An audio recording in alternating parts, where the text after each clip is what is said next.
नाशिकच्या पंचवटीत jogging track असलेल्या Shrikrishna garden समोर साकारलाय 7 मजली देवीदास हाईट प्रकल्प। मग येताय ना आजच आपला फ्लॅट बुक करायला देवीदास हाईट्स मध्ये। आमचा मोबाईल क्रमांक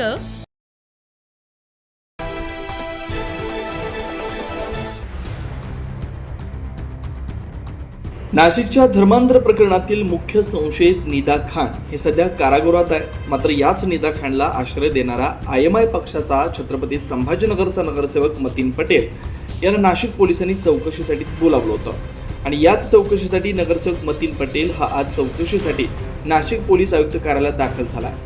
SIT प्रमुख संदीप मिटके हे स्वतः मतीन पटेल याची चौकशी करणार असल्याची माहिती समजते। मुख्य संशयित निदा खानला आश्रय दिल्याचा आरोप नगरसेवक मतीन पटेल यांच्यावर आहे आणि याच आरोपाखाली त्याला लैंगिक अत्याचार प्रकरणात सहआरोपी करण्यात आलाय। त्यामुळे आता या चौकशीनंतर मतीन पटेल याला ताब्यात घेतलं जाणार की नाही हे बघणं महत्त्वाचं असणार आहे। 9 न्यूज महाराष्ट्रासाठी प्रतिनिधी इसाक कुरेशी, नाशिक।